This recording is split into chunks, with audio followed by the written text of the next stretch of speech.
Assalamualaikum warahmatullahi wabarakatuh. Saya Tuti Alawiyah, calon guru penggerak angkatan 9 dari SMKN 1 Negeri Agung Kabupaten Waikanan. Video ini berisi tentang koneksi antar materi modul 1.4 Budaya Positif.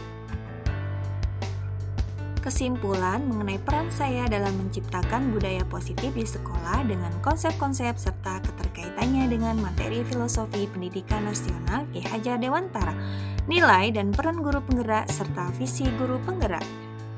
Koneksi antar materi modul 1.4 yang pertama yaitu filosofi pendidikan menurut Ki Hajar Dewantara, nilai dan peran guru penggerak, visi guru penggerak, dan budaya positif. Sebagai seorang pendidik harus mampu menerapkan nilai dan peran guru penggerak serta menanamkan budaya positif di sekolah untuk mempermudah mewujudkan visi sekolah dan tujuan pendidikan menurut Ki Hajar Dewantara, yaitu menuntun anak menuju keselamatan dan kebahagiaan dengan strategi yang berpihak pada murid. Jika seorang guru dapat menerapkan nilai dan peran guru penggerak dengan baik, maka akan terwujudnya budaya positif di sekolah. Budaya positif dapat terwujud dengan adanya kolaborasi seluruh warga sekolah, bukan hanya kolaborasi antar guru dan siswa. Salah satu perubahan visi adalah terwujudnya budaya positif di sekolah sesuai filosofi Ki Hajar Dewantara dan profil pelajar Pancasila. Kesimpulan yang dapat saya ambil yaitu seorang guru yang baik harus mempunyai kemampuan dalam mewujudkan budaya positif di sekolah. Budaya positif tersebut dapat diwujudkan dengan menerapkan konsep-konsep inti seperti disiplin positif, motivasi, perilaku manusia, hukuman dan penghargaan, posisi kontrol, restitusi, keyakinan sekolah atau kelas, segitiga restitusi dalam penyelesaian masalah di sekolah. Konsep inti budaya positif. Yang pertama, disiplin positif, motivasi perilaku manusia, posisi kontrol seorang guru, keyakinan kelas atau sekolah, segitiga restitusi. Disiplin positif. Cara penerapan disiplin yang mengajarkan anak bertanggung jawab dan menumbuhkan kesadaran diri dan nilai-nilai kebajikan. Lebih ke arah disiplin diri yang dapat mengontrol diri dalam melakukan segala tindakan yang dilakukan. Kemudian dapat membuat diri murid memahami dan menyadari berdasarkan motivasi internal bukan paksaan, ujian, atau hukuman. Selanjutnya, motivasi perilaku manusia. Yang pertama yaitu motivasi eksternal untuk menghindari ketidaknyamanan atau hukuman dan untuk mendapatkan imbalan atau pujian dari orang lain. Motivasi perilaku manusia yang kedua yaitu motivasi internal untuk menjadi orang yang mereka inginkan dan menghargai diri sendiri dengan nilai-nilai yang mereka percaya dan menghindari pemberian, hukuman, atau hadiah berlebih untuk meminimalisir motivasi eksternal dari dalam diri murid. Inilah posisi kontrol seorang guru. Yang pertama yaitu posisi penghukum, yang kedua membuat merasa bersalah, yang ketiga posisi teman, yang keempat posisi pemantau, dan yang terakhir yaitu posisi manajer. Posisi kontrol ideal seorang guru yaitu sebagai manajer. Guru berbuat sesuatu bersama murid dan mempersilahkan murid mempertanggungjawabkan perilakunya dan mendukung murid agar menemukan solusi atas permasalahan dirinya sendiri. Yang kedua, posisi manajer ini mengacu pada restitusi yang dapat menjadikan murid sebagai manajer bagi dirinya sendiri sehingga tercipta identitas positif atau berhasil pada diri murid. Poin selanjutnya yaitu keyakinan kelas.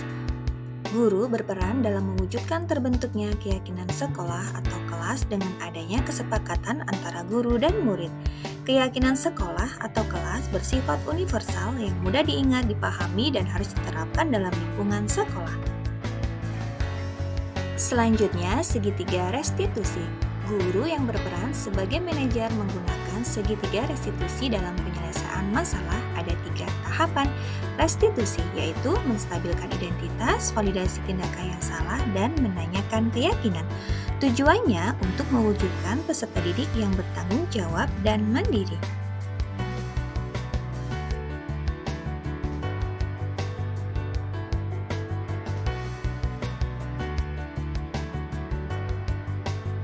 Setelah saya mempelajari modul 1.4, saya menjadi paham tentang konsep-konsep inti budaya positif berkaitan dengan disiplin positif, teori motivasi, hukuman dan penghargaan, teori posisi kontrol guru, kebutuhan dasar manusia, keyakinan kelas, dan segitiga restitusi.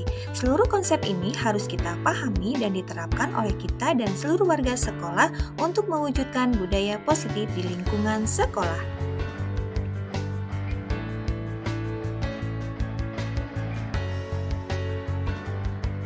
Perubahan yang terjadi adalah saya menyadari posisi kontrol yang biasa saya lakukan adalah sebagai penghukum dan pemantau, seharusnya sebagai manajer, dengan cara menangani masalah dengan menggunakan segitiga restitusi.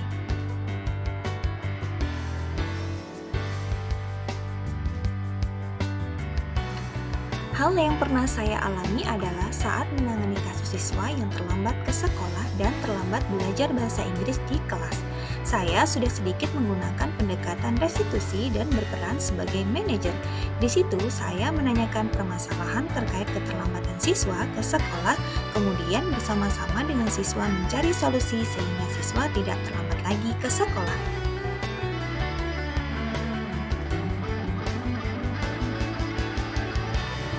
Perasaan saya sangat senang karena dapat menyelesaikan masalah tanpa harus memberikan hukuman pada siswa, dan saya juga lebih termotivasi untuk terus menerapkan dan mengembangkan konsep-konsep budaya positif di lingkungan kelas atau sekolah.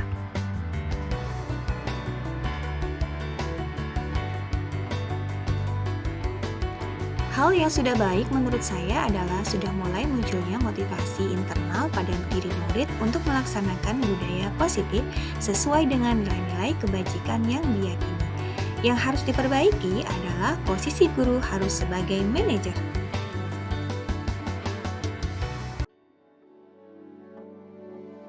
Sebelum mempelajari modul ini, posisi kontrol saya sebagai penghukum dan pemantau.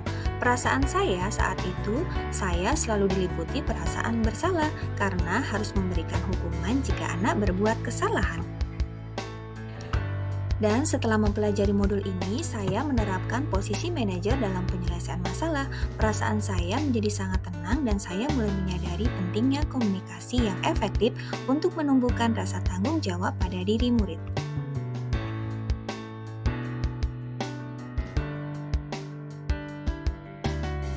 Pernah, namun saya hanya menggunakan satu tahapan saja, yaitu menstabilkan identitas dengan memberikan pernyataan setiap orang pasti pernah berbuat kesalahan atau tidak ada manusia yang sempurna.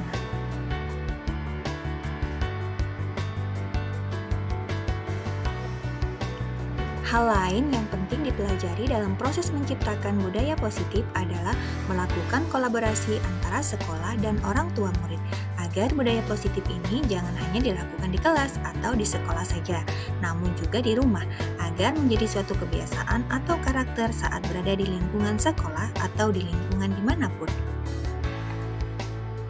Mungkin ini saja yang dapat saya sampaikan. Terima kasih, salam sehat dan bahagia.